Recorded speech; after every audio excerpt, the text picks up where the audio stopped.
remember the sound her heels made on the marble. Sharp. Entitled. Like she owned the ground beneath her. We were gathered in the lawyer's office, the kind with dark wooden walls and leather chairs that made you feel small no matter how old you were. My daughter stood there, posture-perfect lips curled just enough to be smug, and said the words I'd never forget. You'll never see a penny from Mom's $42 million fortune. We've taken care of everything. There were 3 other people in the room. The lawyer, her husband, and her younger brother who just looked down at the floor like it might open up and swallow him whole. She looked right at me when she said it. Like it was her final move.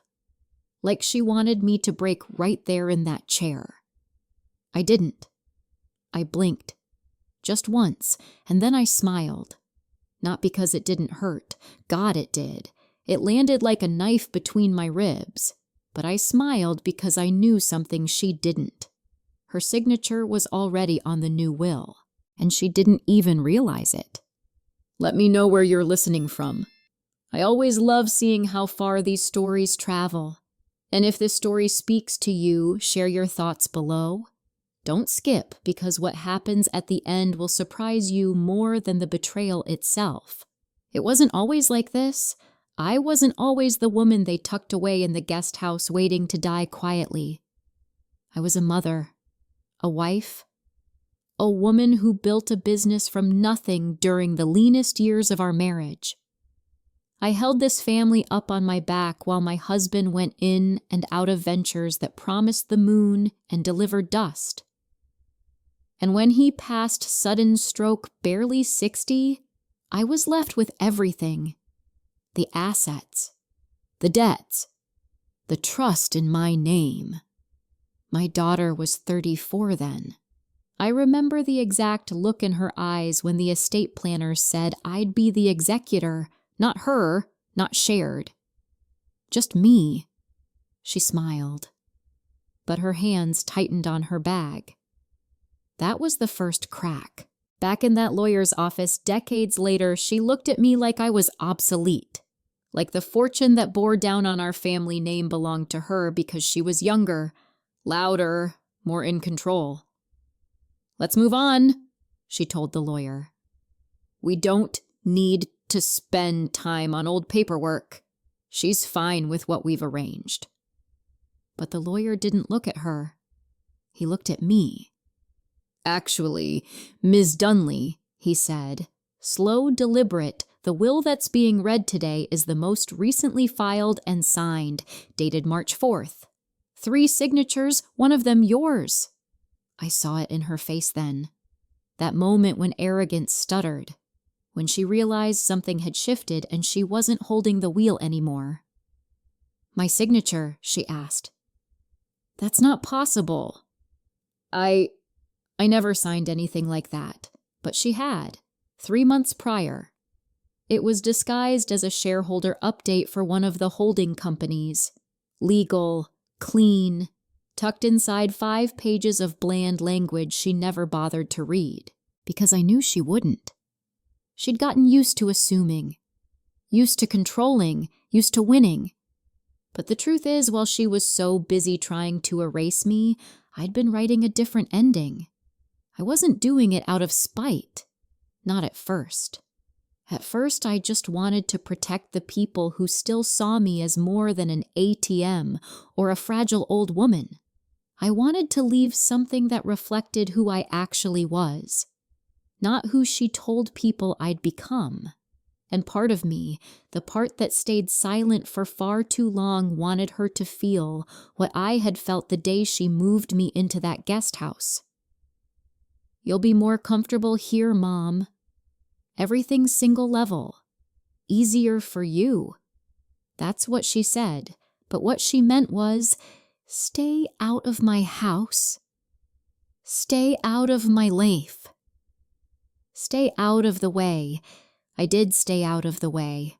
For a while. I watched her throw lavish parties in the home I'd paid off. I watched her use my name to get into circles she never earned. I watched her spend more money on handbags than I spent furnishing 3 homes in my lifetime, and the whole time she smiled at me like she was doing me a favor, like I should be grateful for the leftovers. But now in this room, this beautiful, suffocating room with its thick drapes and heavy air, she wasn't smiling anymore. She was breathing hard, flipping through papers, looking for a loophole that didn't exist. The lawyer cleared his throat. The revised will allocates 70% of the estate to philanthropic foundations, 20% to select individuals, and 10% in a discretionary trust. None of the estate is directly assigned to Ms. Brielle Dunley or her spouse as per the terms and conditions laid out by the grantor. You could have heard a pin drop. Brielle, my only daughter, named after my grandmother. The baby I sang to while doing dishes. The girl I sat with during a Heartbreak's finals and her first apartment hunt.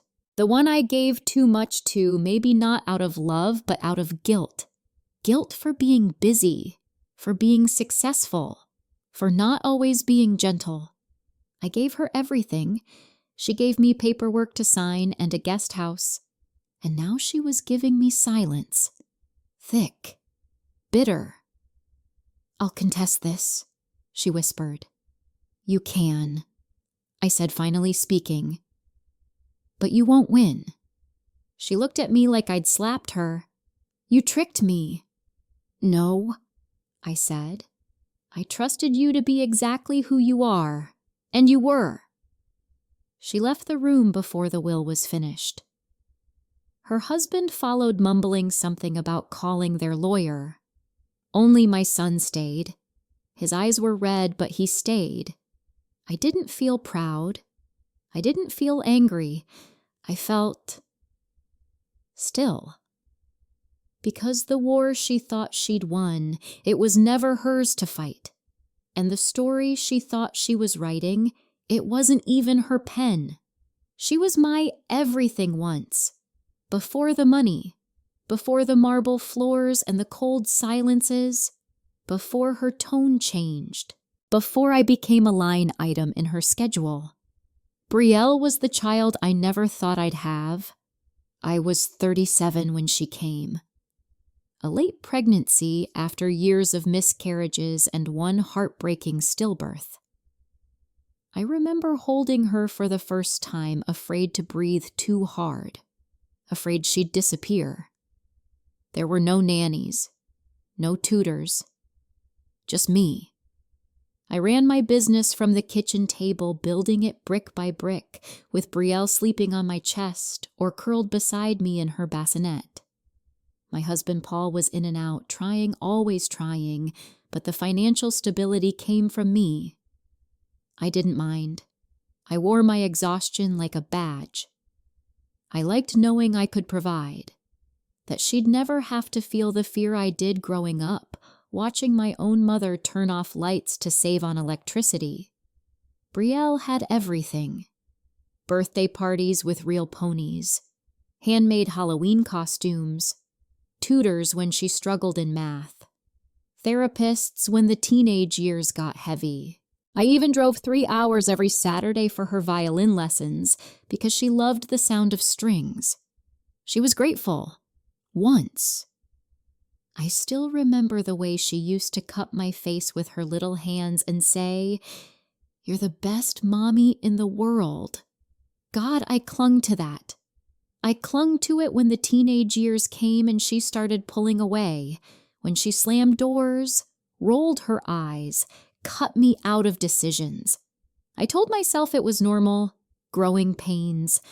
I'd grown up with less and I wanted her to have more room to find herself. That's what I told myself. Then came college. She chose a private university across the country. Expensive. But I paid it all: tuition, apartment, even a new car, when she said the used one embarrassed her. I never said no. I never made her earn it. I told myself it was love, but it wasn't love. It was compensation for what I wasn't sure. Maybe I felt guilty that I hadn't been soft enough. I ran a business like a man in a world that didn't want women at the table, and sometimes I brought that same steel home with me. Still, I thought we'd find our rhythm again. After college, after she matured, and we did, for a time. She married young, 26, a real estate investor named Trent. Slick hair, charming grin, empty eyes. The first time I met him, I knew. I said nothing. She loved him, or thought she did. I bit my tongue and paid for their honeymoon, bought them their first home as a wedding gift, fully furnished. You spoil her, Paul used to say. This was before he passed. One day she'll forget the taste of struggle, but I didn't want her to taste struggle. I wanted her to feel safe, to feel chosen, to feel loved in every room she walked into. Isn't that the point of motherhood? After Paul's death, things started shifting fast. Too fast. My grief hadn't even settled when Brielle showed up with a financial planner and 2 binders. She said she just wanted to help me organize things. She told me I needed to simplify. She offered to take over my accounts just temporarily so I could rest, heal, travel. You've worked so hard, Mom. It's time to let someone else carry the weight. I almost cried when she said that, but now I see it for what it was. She wasn't offering help. She was repositioning control. I didn't know it then, but slowly she began dissolving what little voice I had left in the family finances. I noticed changes, new corporate names on accounts I used to manage, subtle shifts in property titles, board meetings I was no longer invited to. When I asked about it, she smiled. It's all the same, Mom. Just streamlining. You're still the heart of it all.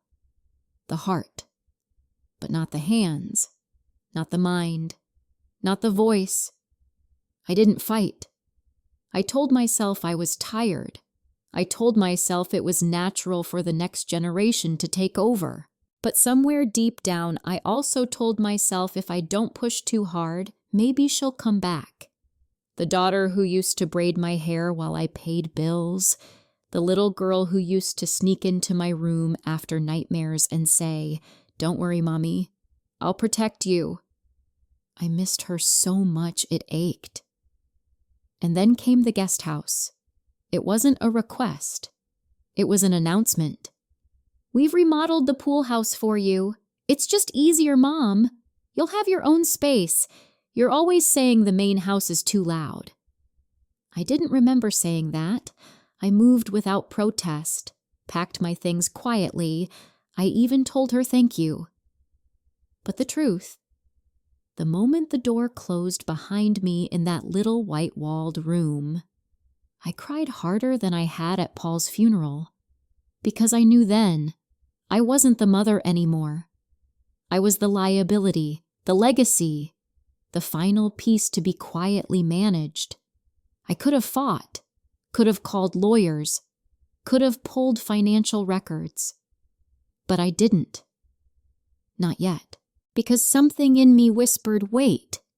Wait and watch. They think you're old. They think you're done. But they've forgotten one thing. You taught them how to win, and you never stopped learning how. The first real shift came one evening over dinner. We were sitting in the main house rare by then. Brielle had insisted on hosting a mother-daughter dinner to reconnect. Though the moment I walked in, it felt more like an interview. Her husband Trent wasn't supposed to be there, but he sat at the head of the table anyway, sipping from a glass of something expensive, watching me like I was a property appraisal. The meal was flawless, of course. She'd hired a private chef by then. Candles, wine pairings, background music soft as a whisper. It all looked beautiful, but I knew when something was off. She waited until dessert. Then, with her perfect posture and her flawless lipstick, she slid a folder across the table. Just something to look over when you have time, she said. It's a consolidation proposal. Nothing urgent. I didn't open it. What kind of consolidation? She waved her hand lightly like she was shooing away a fly. Nothing complicated. Just moving some of your remaining shares into a family trust. That way everything's protected. Easier for taxes. And you won't have to worry about any of it. I looked at her, then at Trent. He was smiling into his drink. You mean easier for you? Her expression didn't change. Mom, please don't start. That was the first time she used that tone, the same one I'd used on her when she was 14 and came home drunk from a friend's party. Firm. Final. Not open for discussion. And that's when I saw it for what it was. This wasn't about easing my burdens. This was about removing me from the equation, bit by bit, signature by signature. That night, I took the folder back to the guest house and read every word. Pages of dense legal language cloaked in kindness. Trust simplification. Asset consolidation. Succession protection. Every single clause pointed to one thing: power transfer, from me to her. It wasn't illegal. It was clever. I didn't sign it. The next morning, she dropped off coffee like nothing happened. You didn't sleep well, she asked, noting the circles under my eyes. I read your proposal. She smiled. Oh, good. So we're on the same page? I paused, then said, not yet. That was when I felt it begin. Her warmth cooled just a little. A few days later, the cleaning service stopped coming to the guest house. They're spread thin, she said. The week after my monthly pharmacy delivery failed to arrive. They must have mixed up addresses. She shrugged. Little things, one after the other.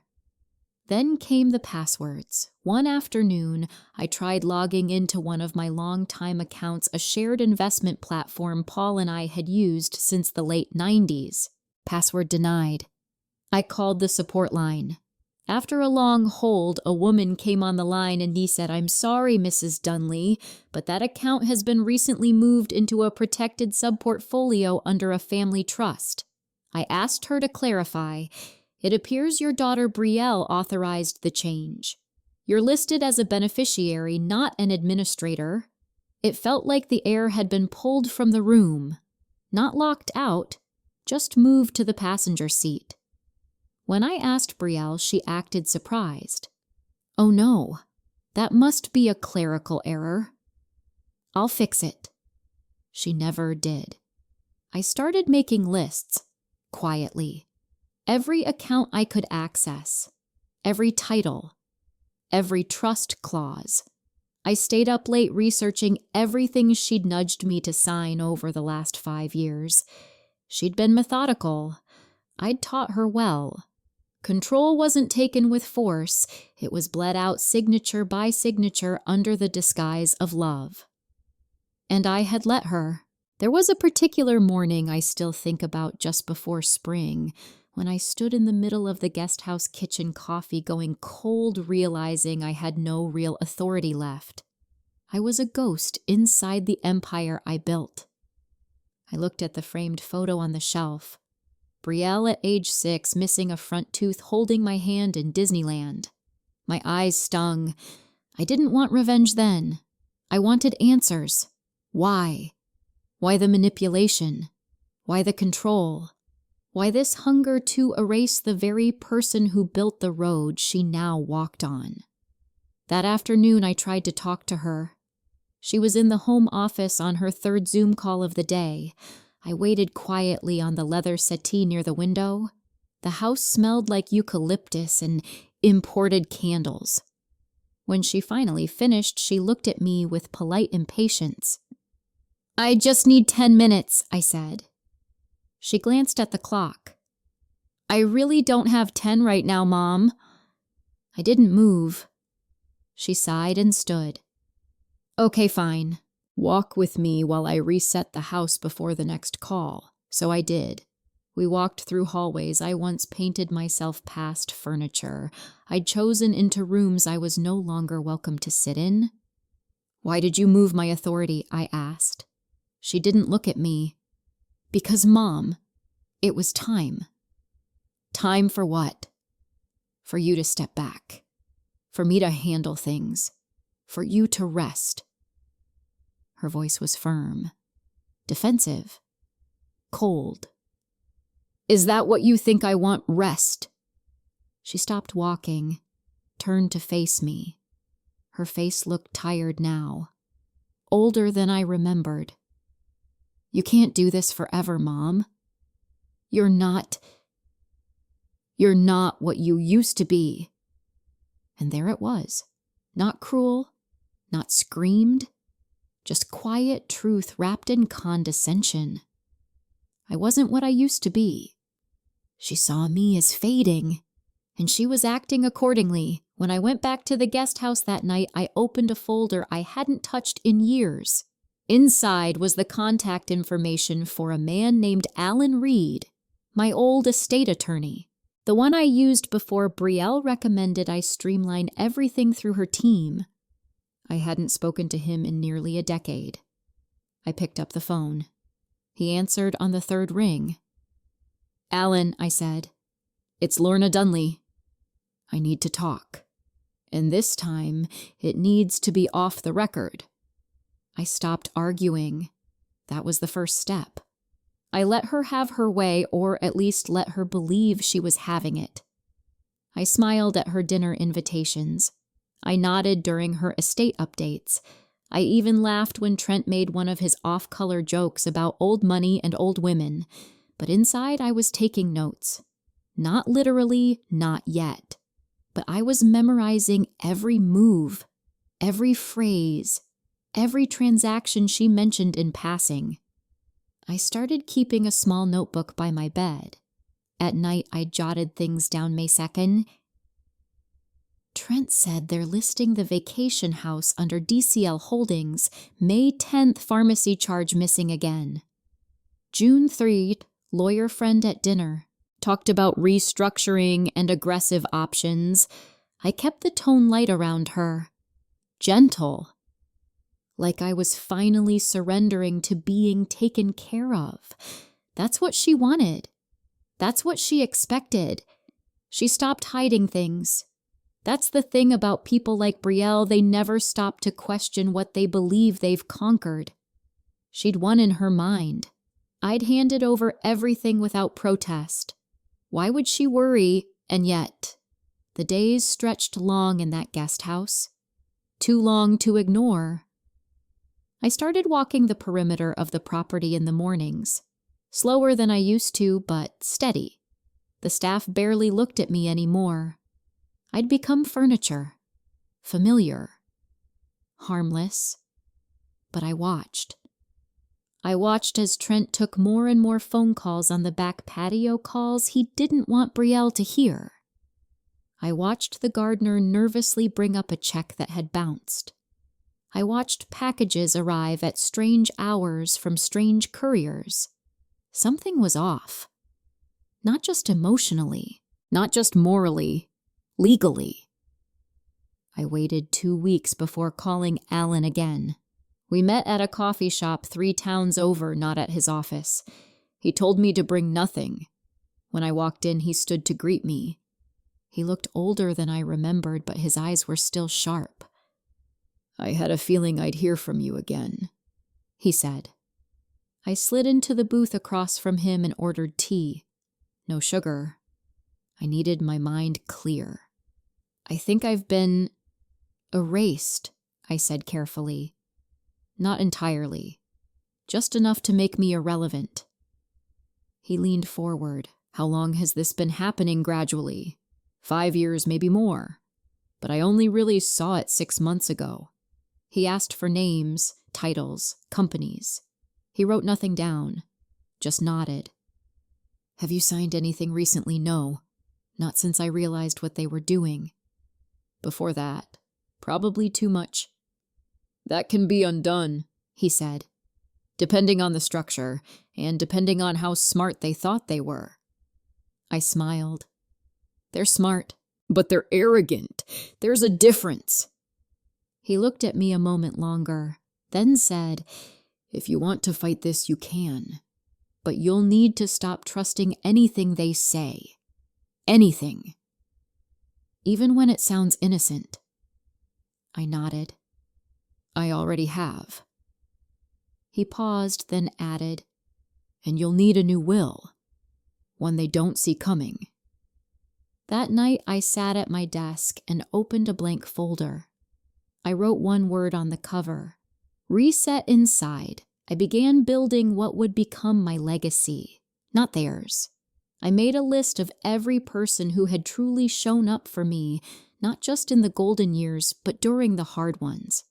My late sister's son who sent handwritten letters. My former assistant who still called on my birthday. Even my nurse from the hospital stay last year who held my hand during a bad night. Brielle's name didn't make the list. Not yet. I wasn't there for vengeance. I was there for justice. It had to be clean. It had to be quiet. I didn't want screaming matches. I didn't want her to say I was bitter. I wanted her to look at a piece of paper and realize she'd outplayed herself. The key was subtlety. So I began small. I called one of the original accountants from the early years of my business, a woman named Janine, who had retired to a quiet town but still picked up her phone when I called. "Lorna," she said. "God, it's been years." "I need your brain," I said. "And your silence." She chuckled. "Is this about the daughter?" "She's ambitious," I said. "She always was." Janine said flatly. "Remember the time she tried to fire one of your employees at 16? I remembered." Janine agreed to meet discreetly. We went over the original trust documentation, the foundational estate layers I'd built before Paul even passed. She whistled. "They've twisted this like a pretzel. But the core is intact. You just need leverage. I'm working on it." Next, I began feeding Brielle small, harmless updates. I told her I was considering moving some of my things into long-term storage. She agreed instantly. I let her believe I was preparing for a simpler life. She sent over a moving team, but I had already gone through everything. The moving truck didn't go to a storage unit. It went to a private office space I'd leased under a different name, one she didn't know. There I set up my records, the real records. Original contracts, titles, purchase histories, names of old business partners, photos, handwritten notes, voice recordings, anything that could tell the true story of what I'd built and who had helped or tried to erase me. I began building my new will there, with Alan's help. No digital copies, no emails. Handwritten, wet-signed, and notarized in person, 3 separate times, stored in 3 separate locations. 1 copy under lock and key in a law office across the country. Another sealed in a safety deposit box under my birth name. And the third quietly slipped into a file she thought was a folder of old tax records, because I wanted her to see it. I wanted her to find it. Not right away. Not yet. But soon. Soon she'd realize that the woman she thought she buried in the guest house had been rewriting the ending from page 1. The opportunity came on a Tuesday. Not some grand event. Not a dramatic fallout. Just a quiet moment like most of the ones that truly change everything. Brielle was headed to a conference in Seattle, something about tech mergers and real estate integration. She asked me to stay at the main house while she was away to keep an eye on the dog and the cleaning staff. It was the first time in nearly a year I'd been invited to stay overnight in the house I once owned outright. I didn't ask questions. I packed a small bag, told her I'd be happy to help, and smiled through her rehearsed gratitude. She left that afternoon. By 4 p.m., I had a cup of tea in my hand and every security code I needed. I started in her office. not with curiosity, but with purpose. I knew what I was looking for. Passwords, accounts, correspondence, control. Her desk was immaculate on the surface leather blotter, sleek MacBook tasteful family photos that included everyone but me, but inside the drawers, sloppy.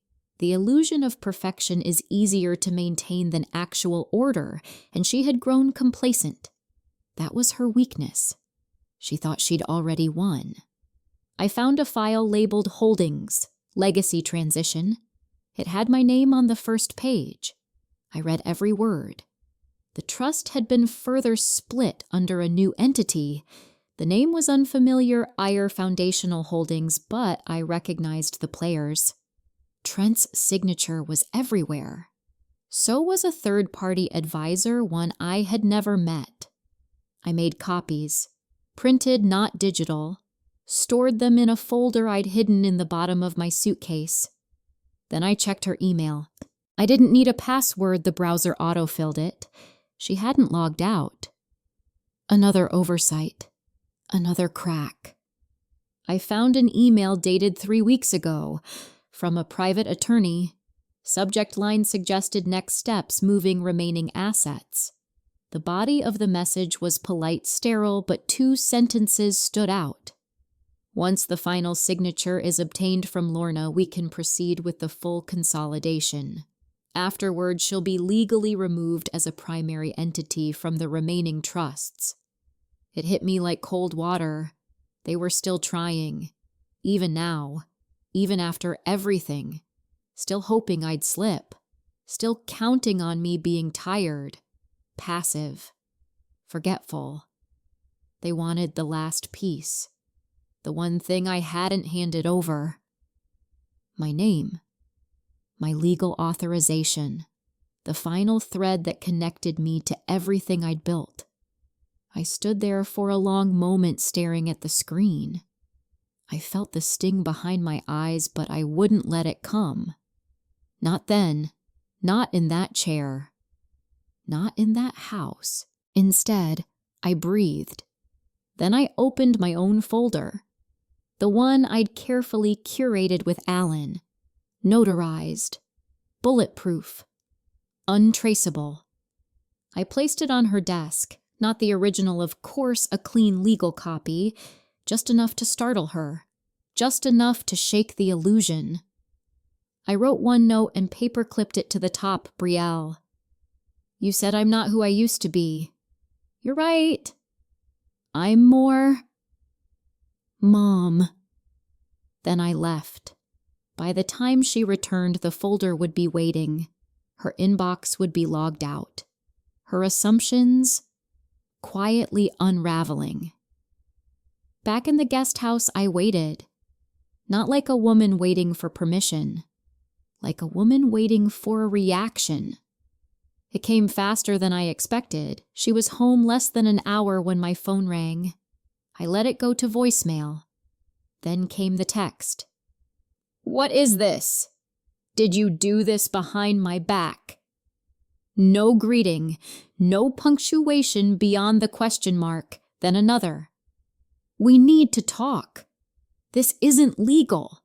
This can't be legal, I responded with a single sentence. It's been legal since March 4th. You signed it. No reply. I could almost feel the silence from across the property. Trent called next. I didn't answer. His voicemail was short. Lorna. Let's not do this the hard way. The hard way.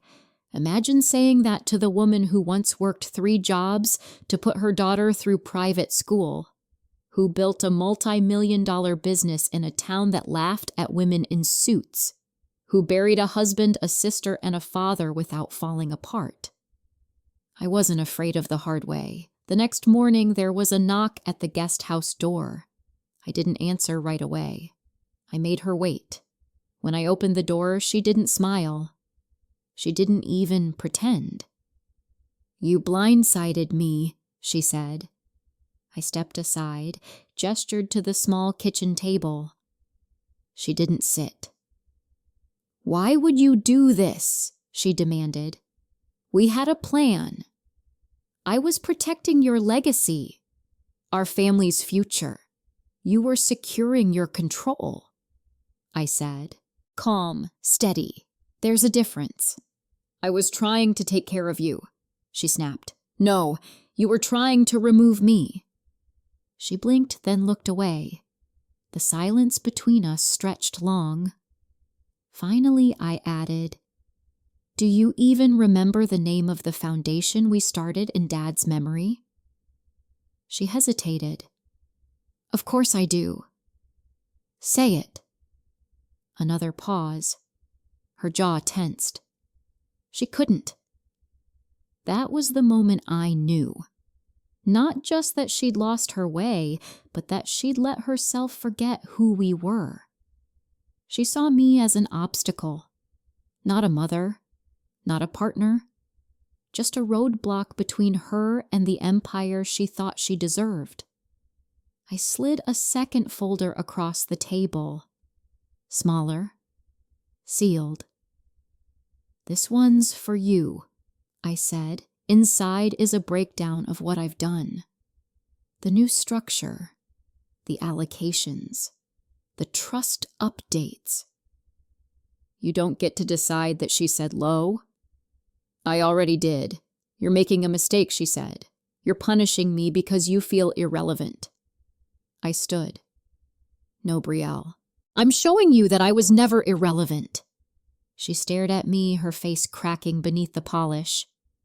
"Do you hate me?" she asked. Not bitter, just quiet. I didn't answer right away. "I hate what you became when you thought I wasn't watching." And with that, I walked to the door and held it open. She didn't move. So I said, "You can stay, or you can go. But either way, this chapter is over." She left, but I knew she wouldn't stay gone for long, because the next phase of the plan hadn't started yet. And when it did, she'd come running back not for reconciliation, but for damage control. It started slowly, like all unravelings do. The first thread was her silence. For 3 days after she stormed out of the guest house, I didn't hear a word. No texts, no calls, no emails. The air hung still over the property, like even the wind was waiting to see what she'd do next. I didn't reach out. I let her simmer. Then came the first mistake. Her assistant, a girl named Danielle Young, smart but not discreet, accidentally copied me on an internal email. It was about the Eyre Foundational Holdings transfer, the one Brielle and Trent had been setting up behind my back. The subject line said it all. What's our liability exposure now that the mother's will has changed? The mother. Not my mother. Not Lorna. Just the mother. I read every word of the thread. They were panicked, and they were trying to figure out what I'd already sealed. Alan had warned me this would happen. "They'll circle the wagons first," he'd said. "Try to cover their tracks. Assume you're bluffing. Then when the dust settles and it's clear you're not, then comes the scramble." He was right. By the following week, 2 more things happened. First, Trent's name disappeared from the listing on one of their jointly held properties, a quiet filing done through a shell company. I wouldn't have caught it if I hadn't asked Janine to keep watch on their assets. Second, a call came in from a local journalist. I didn't answer it, but the voicemail was clear. "Hi, Mrs. Dunley. I'm with the Tribune. We're hearing some chatter about financial restructuring within the Dunley estate, and we're looking for a statement." I didn't give them one, but someone had leaked something, and it wasn't me. Brielle's world, I realized, was starting to fracture, and she was scrambling to control the narrative. It was only a matter of time before she came back, but not to apologize. No, Brielle doesn't apologize. She reframes. She calculates. So I prepared. I started calling people. People who mattered. The board members of the education foundation we'd started in Paul's name. I invited them over for tea one at a time. I told them the truth, not with bitterness, not with drama, just facts. I showed them the financials, the original mission, the way the funds had been redirected over the past 3 years without a vote. Most of them were shocked. One of them, an older man named Calvin, who'd known Paul from his first construction job, just shook his head and said, "I wondered where the heart went." He offered to stay on as an advisor under the restructured trust. By the end of the week, 4 more agreed. 1 board. Reset. Then I called Mason my godson. He'd always been quiet, kind, observant. He ran a small nonprofit downtown, never asked for money, never rode our family name for gain. I asked him if he'd consider being executor of a new charitable wing I was forming. He paused. Why now? I told him everything. He didn't ask questions, just said, "Whatever you need." Piece by piece, I took back what they tried to bury, quietly, legally, without raising my voice once. Then one night, Brielle showed up again. No warning, no text. I was reading by the fireplace in the guest house when she knocked softly this time. Not like before. I opened the door. She looked tired. Her hair was pulled back in a rushed ponytail. No makeup, no jewelry, not even her usual heels, just flats. The illusion had started to slip. "Can we talk?" she asked. I nodded, stepped aside. She sat at the table. I stayed standing. "I don't want this to become ugly," she began. "There's too much at stake." I said nothing. "We can fix this," she continued. "We can find a compromise. I've been talking to some advisors. There are ways to blend the old and the new trusts." Still, I stayed quiet. She was waiting for me to interrupt. I didn't. And that rattled her more than anything. "I just don't understand why you'd go behind my back," she said finally. That made me laugh. It was short, dry. She looked up sharply. "I went behind your back," I said, meeting her eyes. After 5 years of being quietly erased, her face twitched. Guilt may be, or anger that she couldn't control this conversation. "I trusted you," I said. I handed over keys, passwords, properties, everything. Because I thought I was giving it to my daughter, not a strategist. I am your daughter. "No," I said softly. "You're the woman who used my grief to start writing me out." She stood then, abruptly. "Okay, fine. You want a war? You'll have one." I shook my head. "It's already over." She blinked. "You just haven't figured out how thoroughly you lost." And then I handed her a copy of the investigative report I'd commissioned 3 weeks earlier, the one Jeanine's contact had compiled. It detailed the financial transfers, the property launders, the attempted restructuring of my trust funds into holding companies she could control after I passed. It had Trent's name on nearly every page. She stared at the first page like it might catch fire. "This is slander," she said. "No, this is math. I'll sue you. You'll lose." And for the first time, I saw it in her eyes, not anger, not defiance, but fear. Real fear. Because she knew I was prepared. That I hadn't acted in emotion but in strategy. That I hadn't raised my voice because I never needed to. That I'd let her walk deeper and deeper into her own illusion. Until she stepped off the edge herself. She dropped the file onto the table and turned away, heading for the door. Just before leaving, she said, "You always said family came first?" I nodded. "And it still does. But you're not acting like it. I looked her in the eye. No, I'm finally acting like the head of it. She left without another word, and I sat back down, picked up my book, and waited, because soon the world would start noticing, and the cracks she tried to patch over would split wide open for everyone to see. It wasn't a dramatic scene. No yelling, no slamming of doors, no storm of threats or tears. It happened on a quiet Sunday over tea, just like we used to do before everything curdled between us. She texted me that morning, said she wanted to talk without lawyers. I agreed with one condition: my house, my timing, 1 hour. She showed up exactly on the dot as I knew she would. Always punctual, always polished. She was dressed like a woman who wanted to project control, charcoal gray blazer, perfect hair, no visible cracks. But her eyes gave her away.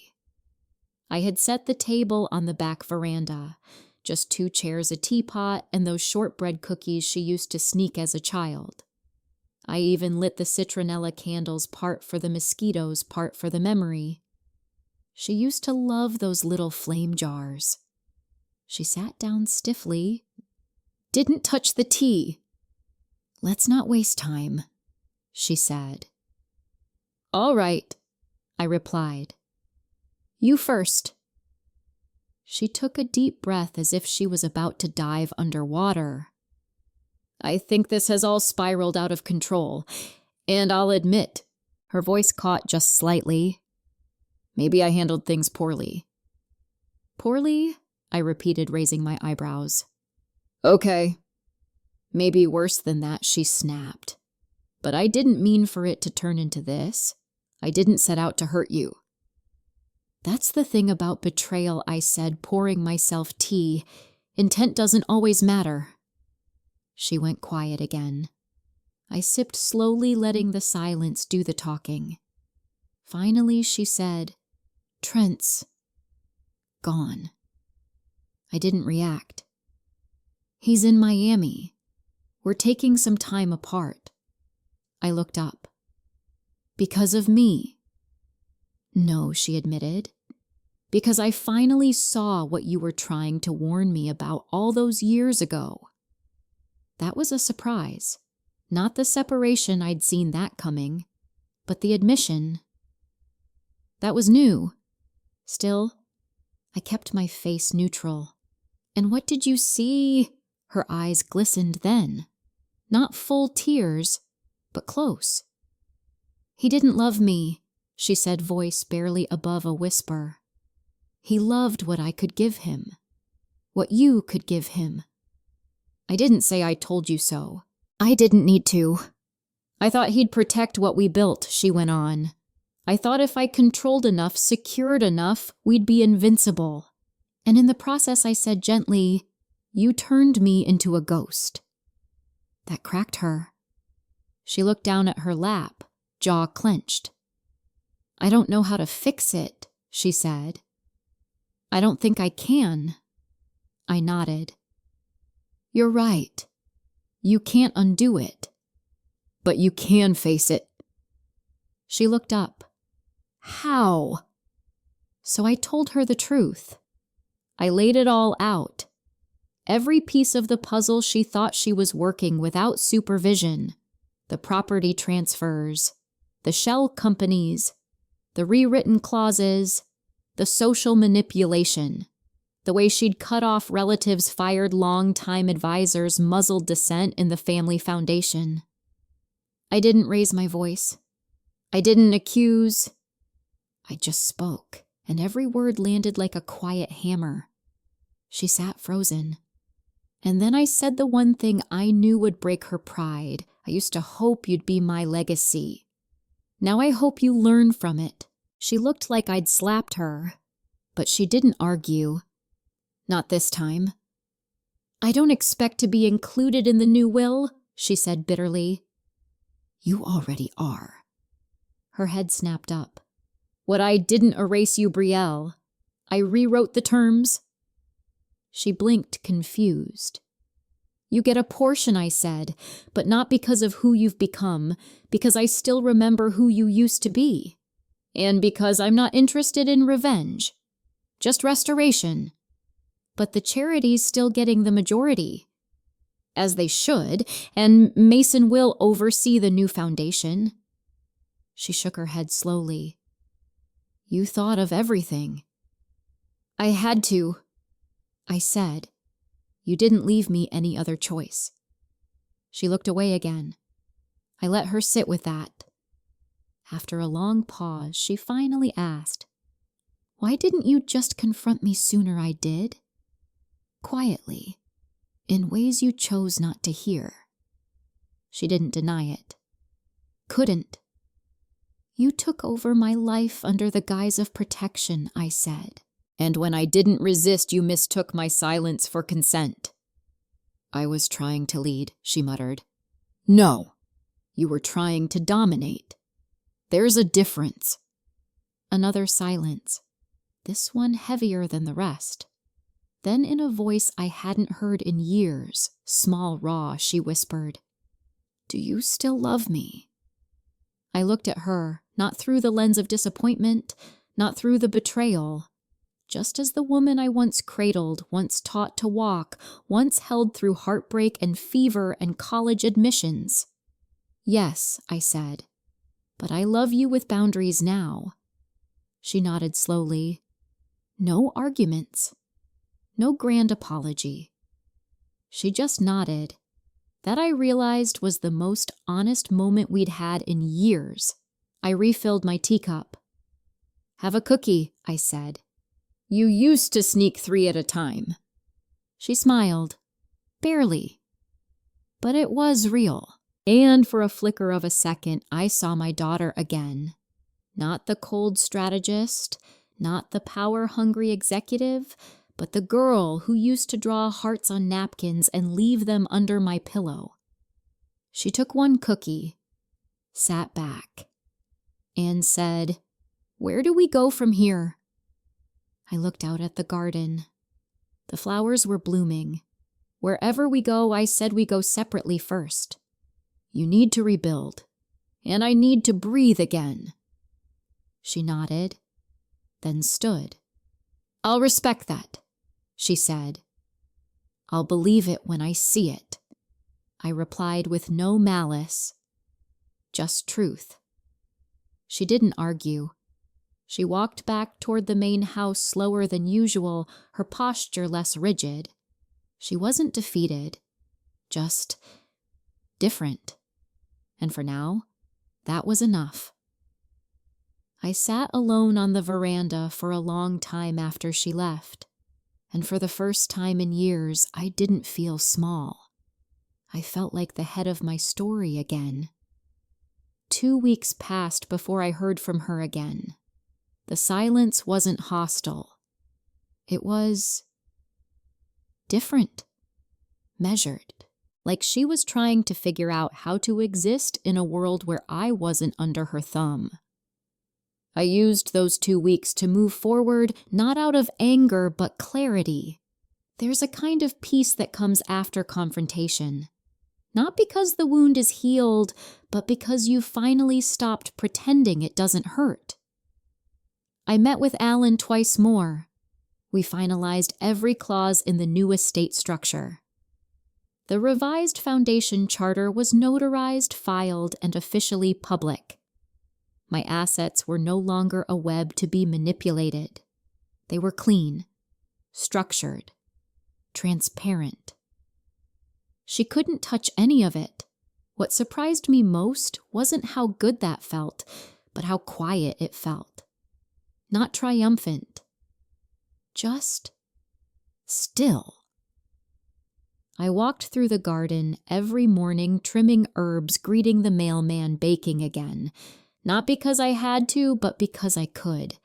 For the first time in years, I felt like my life belonged to me again. Then just after the second week, I got a call from Mason. She reached out, he said. I didn't ask who, he continued. She wants to meet. Said she has something to show you. I paused. She wouldn't say what, no. Just that it's not about the money. I chuckled. That would be a first. Mason waited a beat. You want me there? No, I said. If this is real, she needs to say it to my face. Alone. We met at the Coastal Cafe halfway between our homes. Neutral ground. She arrived 10 minutes early, alone. No assistants, no manicured entourage. She looked tired but not defeated, just more honest in her own skin. She held a plain manila folder in her hands. We ordered coffee, sat on the patio. The sea air softened the tension before either of us said a word. Finally, she slid the folder across the table. I want you to read it. Inside were 21 pages. Handwritten. The first line, this is not a justification. It's an inventory. I didn't speak, just started reading. It was a confession of sorts. Each page detailed a different moment. Moments I remembered and moments I didn't. How she used grief as leverage. How she quietly replaced long-standing advisors with people loyal to her. How she learned to smile while lying. And at the end, a list of names. People she'd cut off. Bridges she'd burned. Numbers beside them representing the donations or apologies she'd sent in the past month. I looked up when I finished. I know this doesn't fix anything, she said quietly. But it's a start. For me. I nodded. You're right. It doesn't fix anything. But it shows me you've started telling yourself the truth. She blinked fast, then looked out at the ocean.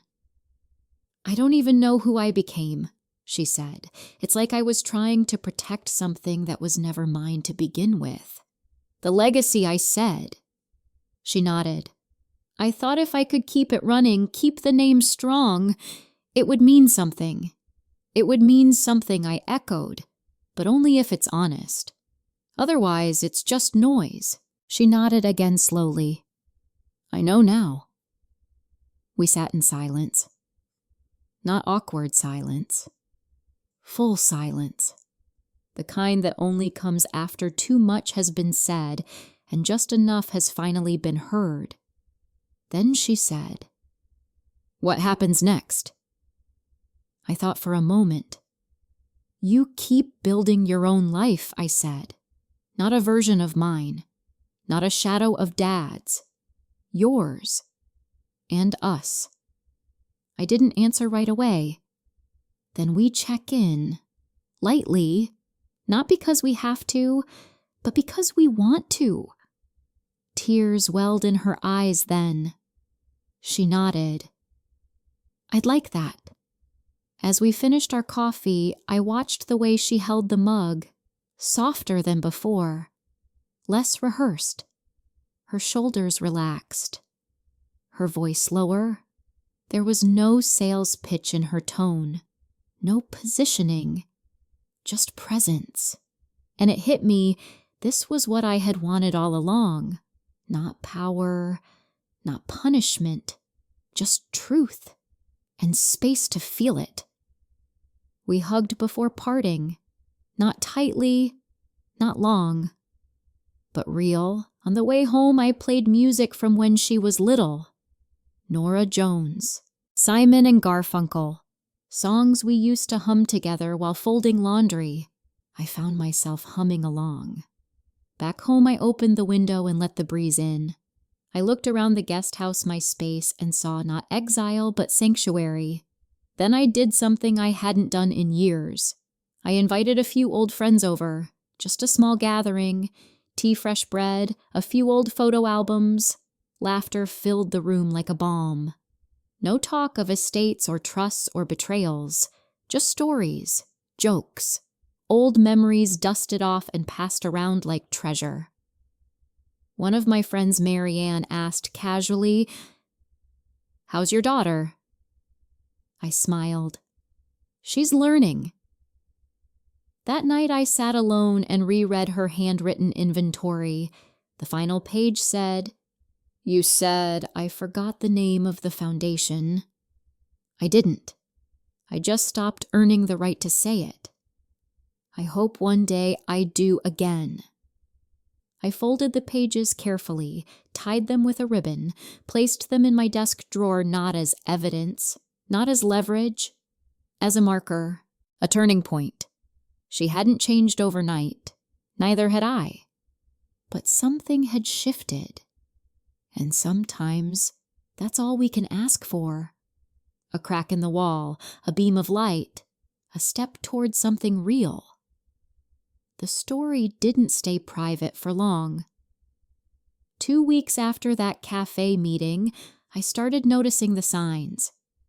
A reporter I didn't know emailed me asking for a personal quote. A former board member who hadn't returned my calls in years suddenly wanted to reconnect. And then I saw the article. Front page of a Sunday business section. Full color. 3-column spread. Power legacy and the quiet matriarch inside the reclaimed empire of Lorna Dunley. It wasn't a smear piece. If anything, it was flattering. But it didn't hold back. It quoted anonymous sources from inside the foundation. It named properties. It detailed the unraveling of Brielle and Trent's trust maneuverings. It described the restructuring in plain, digestible language, and it highlighted the quiet, calculated way I'd taken back control of my own fortune. They called it the elegant reversal. A few quotes made me wince. One line described me as the mother who outmaneuvered her own daughter using nothing but patience, pen, and precision. Another said, where others raged, she rewrote. I didn't like the tone. I hadn't done this for applause. But the attention didn't stop. By Monday, my voicemail was full. Calls from journalists, former business colleagues, even college acquaintances I hadn't spoken to in 30 years. Some were supportive. Others were just nosy. Then came the letter. A formal embossed envelope delivered by hand. A legal letterhead at the top. It was from Trent. He was suing. Not me directly, he wouldn't dare, but the trust. The foundation. He was trying to claw back some sliver of influence, claiming unjust restructuring and breach of implied partnership. Alan read it over, calm as ever. Then he said, "This is his last move before irrelevance." I nodded. Brielle called me that night. "I didn't know he was going to do that," she said immediately. "I believe you," I replied. "I'm sorry." "I know." There was a pause. Then she said, "I don't want any of it. The money. The assets. Not anymore. I want to start over." It wasn't a performance. I could hear it in her voice, stripped down, no makeup, no preamble. And she was starting over. That week she resigned from 2 board positions, moved out of the primary estate and into a modest townhouse across town, sold the designer furniture, returned the leased car, posted a public statement, short, direct, honest. It didn't mention me by name, but it didn't have to. I lost myself in legacy, she wrote, and forgot what legacy was actually built on. The comment section was a war zone. Some praised her. Others tore her apart. I didn't engage.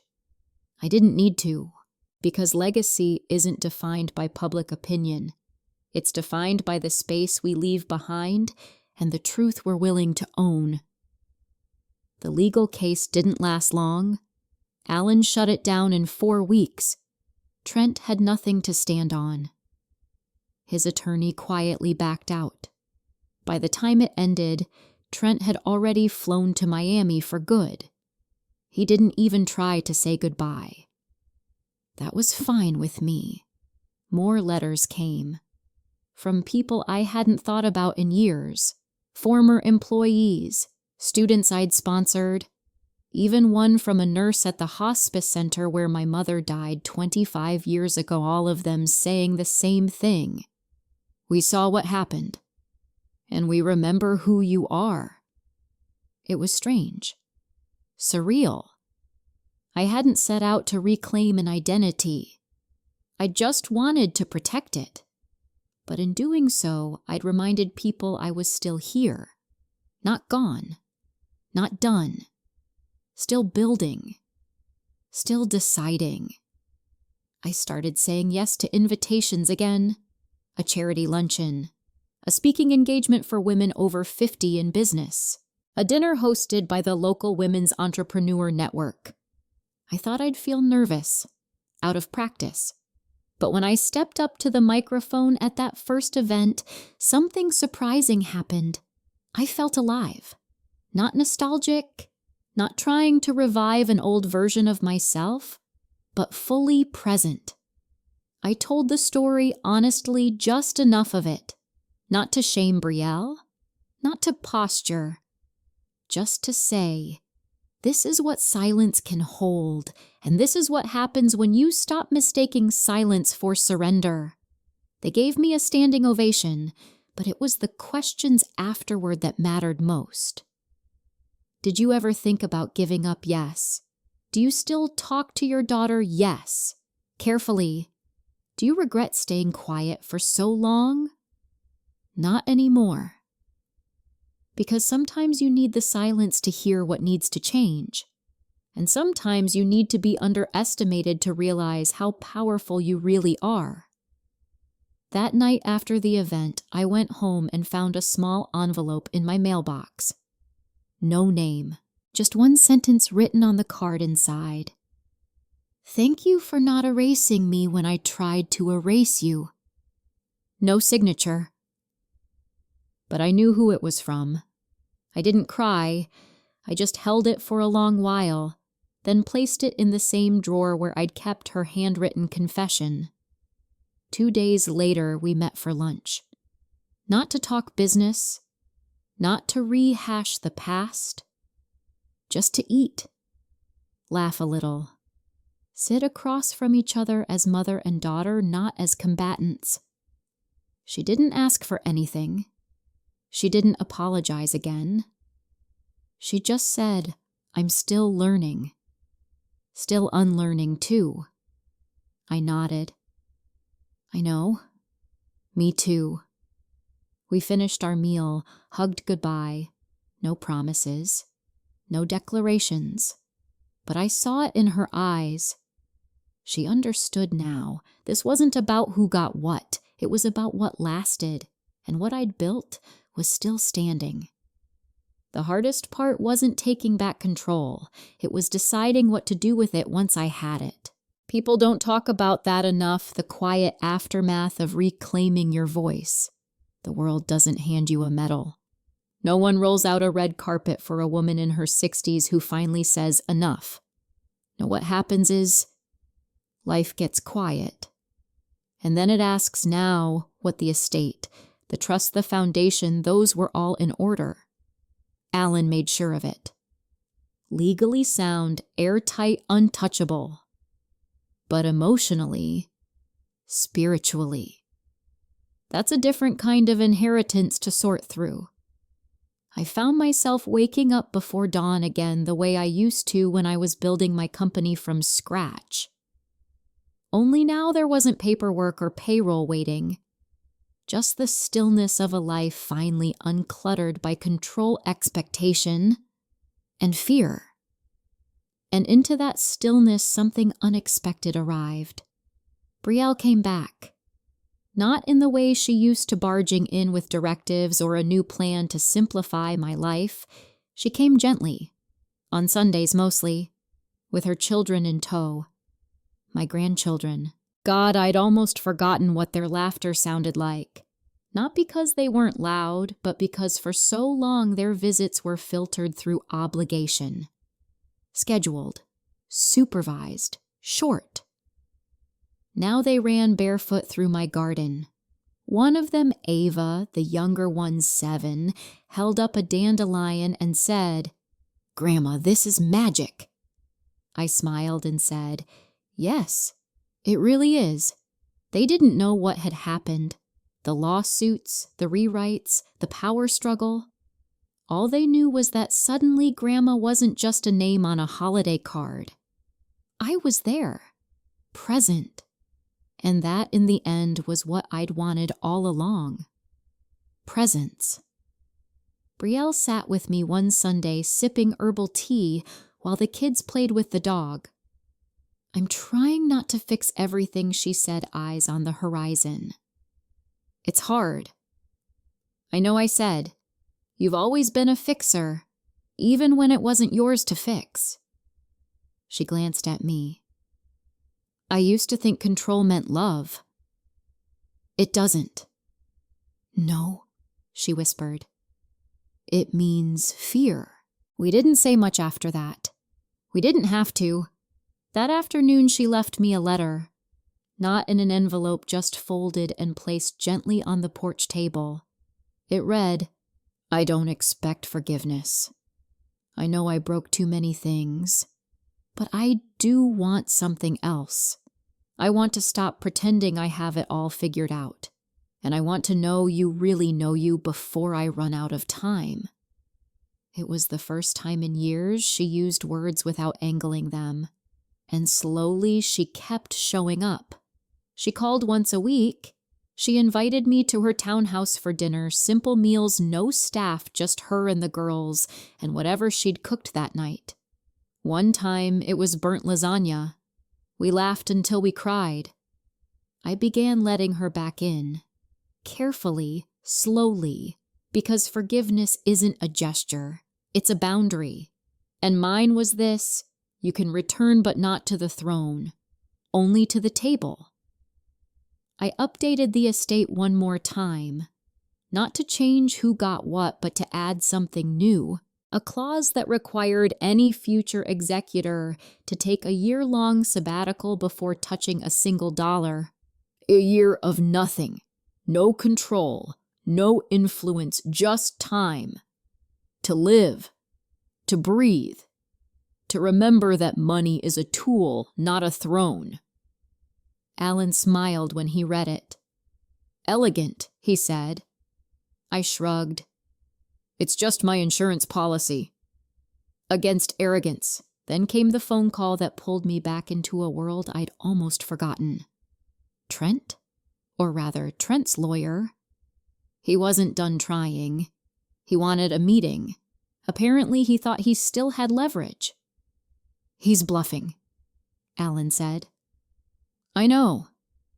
You want me to shut this down? No, I said. I want to handle it myself. We met in a glassy conference room downtown. I hadn't seen Trent in over 4 months. He looked thinner, pacing, nervous behind the performance. He smiled when I walked in. Lorna, he said. Always a pleasure. I sat. I'll be brief, I said. I have an art exhibit to catch. He laughed awkwardly, then slid a folder across the table. I think we both know that the original partnership structure had ambiguities. No Trent, I said, opening the folder. What we both know is that you married into a fortune you didn't build. And when you realized it wasn't yours to control, you tried to rewrite the rules. His jaw tightened. I'm not here to argue, I continued. I'm here to tell you this walk away now and your name disappears from all future reporting. Try anything else and I make everything public. Every shell company, every backdoor negotiation, every misuse of funds. He blinked. You're threatening me. No, I said. I'm warning you.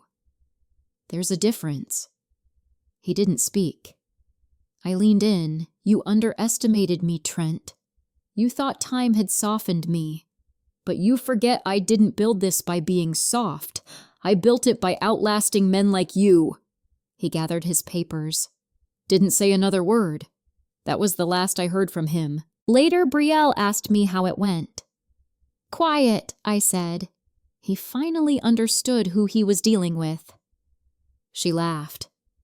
I forget sometimes how sharp you still are. I looked at her. Don't forget, because I hadn't changed. I just remembered what it meant to be powerful without cruelty, to be generous without naivety, to be kind without surrender, and most of all, to lead again with clarity, not guilt. One morning, as the sun filtered through the kitchen window, I pulled out my journals, dozens of them written over the years, notes, thoughts, fears, plans I never told anyone, names, dates, losses, triumphs. I marked a few pages with sticky tabs, labeled them for Brielle when she's ready. Not today. Maybe not this year. But one day she'll read them.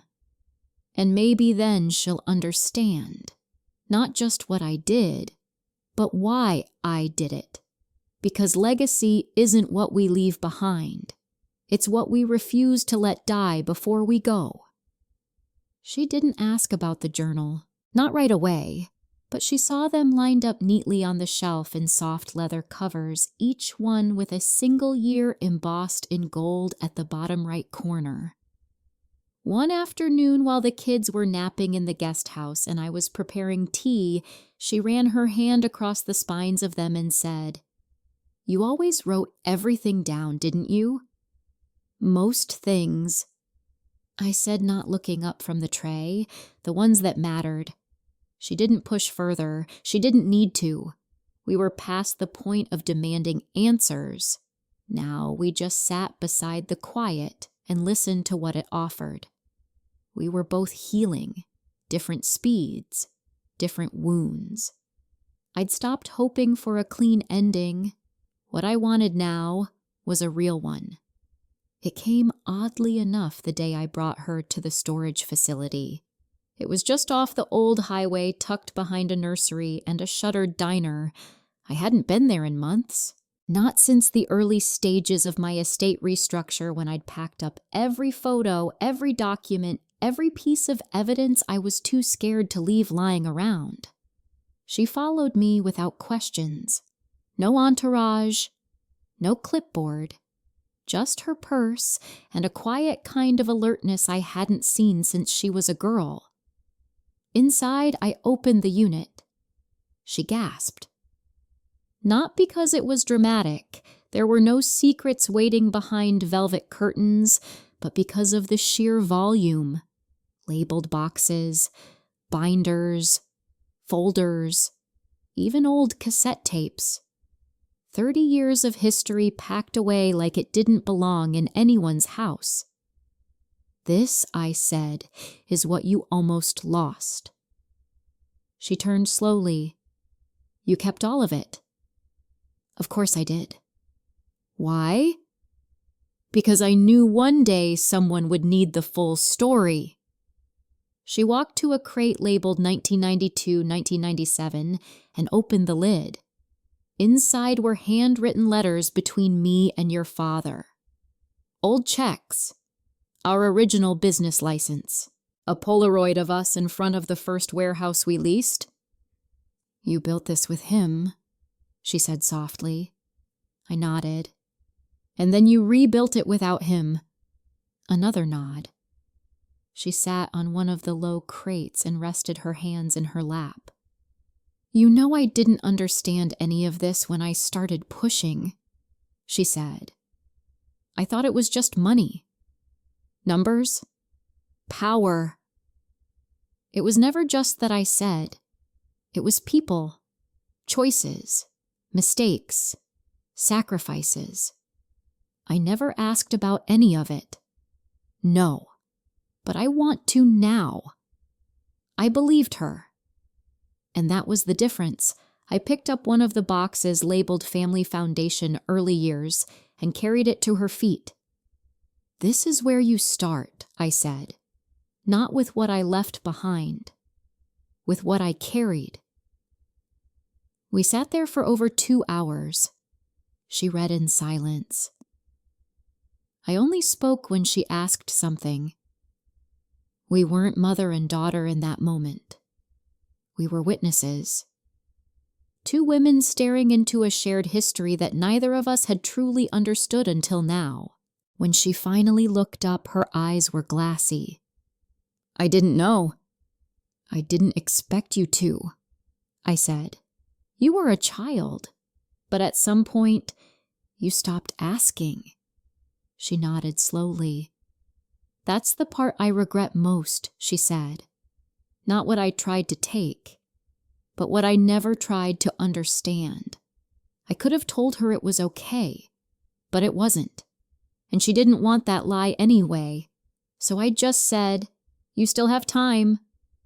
The next day she asked for the journals. Not all at once. Just one. Start with the year you turned 16, I said. You were the boldest version of yourself then. She laughed. And the loudest. She took the journal home. A week later, she asked for another. This became our rhythm. She read. I waited. Then we talked. Not just about her mistakes, but about mine. She asked about the years I pulled away emotionally, the way I poured myself into the company so fully that I forgot birthdays, the nights I chose work over family dinners. And I told her the truth, not because she needed to forgive me, but because she deserved to understand me. That was the beauty of this stage in life. I didn't need to be perfect, just honest. I started getting letters again, this time from other women. Women in their 50s and 60s who had been erased, women whose children had taken over too soon, women who had given too much too freely and were now finding themselves pushed out of their own stories. They thanked me, not for the revenge, but for the example. They weren't asking how to win back their estates. They were asking how to win back their voices.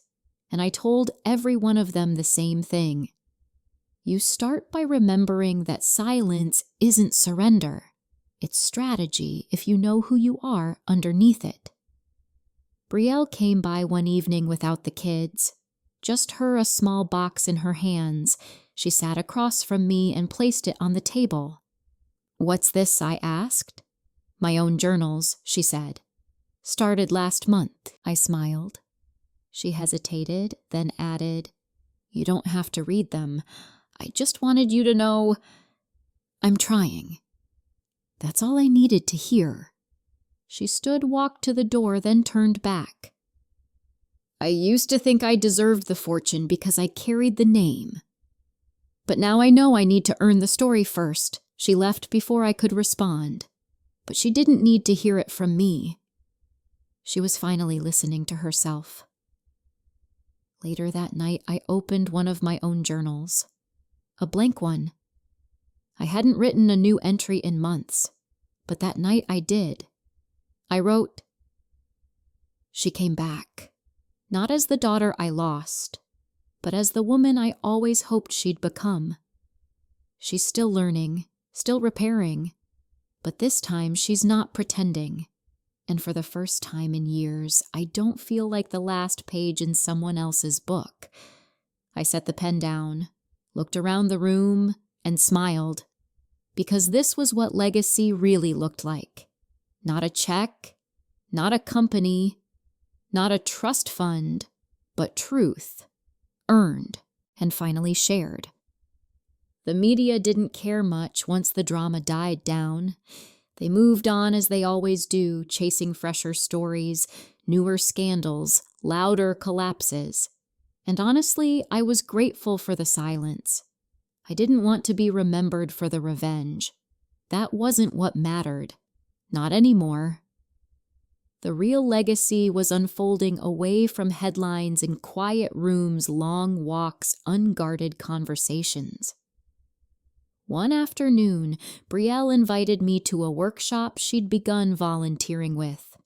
It was hosted at a community center just outside the city. Small group, mostly women, some recovering from financial abyss. others simply trying to rebuild their confidence after being pushed aside. I talk about control, she said, what it looks like, how it feels when someone erases your voice and how easy it is to do it to others. I watched from the back as she spoke. No makeup, just jeans and a linen blouse. She was nervous but honest, and the women listened not because she was wealthy or well-dressed or a Dunley, but because she was real. Afterward, one of them walked up to me and said, "You raised a strong one." I smiled, not because I agreed, but because she'd become strong again, in her own way, on her own terms. Later, Brielle walked with me to the car. "I don't know where this is going," she said, "but it feels right." "It is," I said, "and you don't have to know where it's going. You just have to know you're facing the right direction." She laughed softly, slipping her arm through mine. "Do you ever think about how different it could have been?" she asked. "All the time. What would you have done differently?" I looked at her carefully. "I would have made you earn things earlier. Not because I wanted to punish you, but because you needed to know you were capable of earning them." She nodded. "I wish you had." "So do I said. "But we don't get to rewrite the beginning, only the ending." She squeezed my arm gently. "I think we're getting there." We were. But part of me also knew I wouldn't be around forever. That's why I'd written the final clause, a quiet, private letter sealed and notarized. It wasn't in the will. It wasn't in the trust. It was personal. Separate. I gave it to Alan a month earlier and told him to deliver it only when I was gone. But Brielle didn't know that. She didn't know the letter contained the final piece of her inheritance, not in dollars, but in duty. It would hand her the stewardship of the Dunley Foundation, on one condition, that she never be the sole decision-maker. She would share authority with a council. A team of real voices, people from the community, from the causes we supported, from the places our money touched. She could lead. But she'd never control. That was the price of redemption. And I believed she would accept it, because the woman who once tried to erase me had finally learned what legacy really meant. Not dominion, but devotion. She was already proving it. She sold one of her vacation properties and donated half the proceeds to a housing project for elderly women displaced from their homes. She didn't announce it, didn't post about it. I only knew because the director of the facility sent me a letter thanking both of us. She was also back in school taking nonprofit management courses online, not because she had to, but because she wanted to understand the work she used to outsource. She brought the girls to visit more often.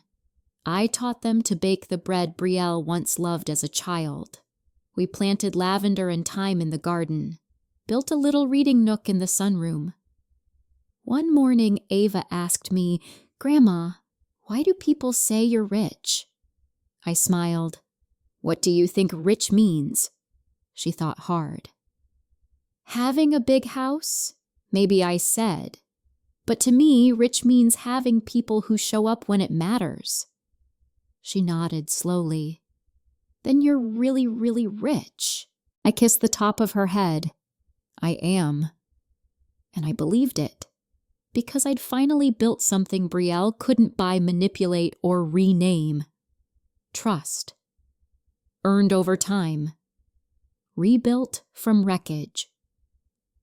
It wasn't perfect. We still had difficult days, days when she slipped back into old habits, days when I got tired or impatient. Healing isn't linear after all, but we stayed at the table, even when the silence stretched too long, even when it would have been easier to walk away. That was the difference now. She didn't run when it got hard, and I didn't retreat when I got hurt. One night while we sat under the stars, She said, I still don't know why you didn't cut me off completely. I looked at her. Because I saw the part of you that hadn't left yet. And what if it never came back? Then I would have mourned you, I said, the way I did quietly for years. She stared at the sky for a long time, then said, Thank you for waiting. I didn't say you're welcome. I just said don't make me wait again. She laughed, wiped her eyes. I won't. And I believed her. Because people change. Not always. Not easily. But they do. And when they do it, for the right reasons, not fear, not greed, but clarity, it sticks. That's what this story became in the end. Not a cautionary tale, but a confirmation that it's never too late to come back to yourself. And never too late to be welcomed carefully, but fully by someone who remembers your name, even when you forget it. The last time we sat together in my garden, the lavender was in full bloom. It was a warm morning, not too bright, just enough breeze to carry the scent of rosemary and earth. Brielle was beside me, legs tucked under her hands wrapped around a cup of tea she didn't drink. The girls were chasing butterflies under the apple tree, their laughter rising and falling like waves. She turned to me quietly and said, When did you know it was over? I didn't need to ask what she meant. When you stopped needing to win, I said. That's when I knew something real had changed. She nodded. Her lips pressed tight, but I saw the emotion behind her eyes. I thought it would feel like losing, she said. Only if you think love is a transaction, I replied. But it's not. It's a return. Not always in equal measure, but in time. There was a long pause. Then she whispered, Do you forgive me? I looked at her. Not the woman she once tried to become, but the one she fought her way back to. I already did. She blinked fast. I let the silence hold her. Forgiveness isn't loud. It's not dramatic. It doesn't need a grand gesture or a courtroom ending. Sometimes it's a cup of tea in a garden full of lavender. Sometimes it's two women, one nearing her twilight, the other finally learning how to live honestly without pretense. I had updated the will one final time, not to undo anything, but to make something clear. A letter was attached to it, stamped, signed, sealed. Alan would deliver it when the time came, but Brielle already knew what it would say.